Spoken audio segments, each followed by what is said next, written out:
Lah kok nggawa reng kayu iki barang arep nggo apa? Arep udan benake gendeng Mas ana ngopo? Oh, alah jabang bayi. Iki aku pokoke sepilno paketmu sing murah oleh akeh. Murah oleh akeh. Iya to, bar bodo iki sak ngoko akeh ya.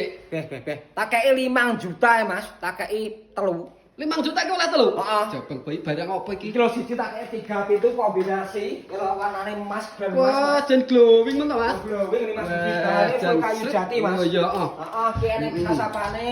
Heeh. Enek gantungane. Oh iya. Heeh. Ki yo enek kasapane full. Oh iya. Lah sing keloro ndi? Siji iki sing polosan digawe anake. Oh, iya penting ki ya. Iki 2 pintu karo polos. Heeh. Nah, iki kasapane full. Ki barangnya jadi kabel to, Mas? Lho ini Mas Budi nek gak jadi gak usah kok bayar. Oke, Nah, siap. Lah sing ketelu. Telu iki lho.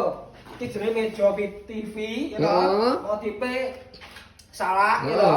Ndok TV Mas. Nah, Oh, iya. Jadi lho. Barangnya jati kabeh ki ya, Mas. Yes, iki. Heeh. Iki cukup 5 juta tapi Heeh. telu bahane full kayu jati kabeh. Iya, jan murah tenan berarti Mas Ya, ya. jas toh. Heeh. Heeh. Lah iki umpama Mas. Umpama piye? Iki kan omahku rada adoh. Aduh ki ndi? Brebes.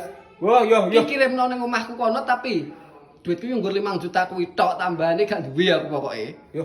Kopi 2 gelas. Kok tau kopi 2 gelas ki piye Lah ta? gone Mas Budi ki area Jawa Timur, Jawa Tengah, Jogja dan Madura wi gratis ongkir lho Mas. Ki bayare COD. Kok trimo Brebes to, Heeh. Pucuk Banyuwangi Tegal tak terne gratis ongkir. Oh iya wis Heeh. langsung pemesanane Mas piye ki carane ki? Yo masuk biopropli Mas Budi B Furnitur, ya toh, Heeh. di bawah biopropli di bawah titik mi to wi. Iya. Dilewek 1 kali terhubung karo Mas Budi langsung. Oke, toh? 5 juta. Oleh telu. Oke, iki lho barang meja TV, almari 2 pintu sama 3 pintu harga 5 juta.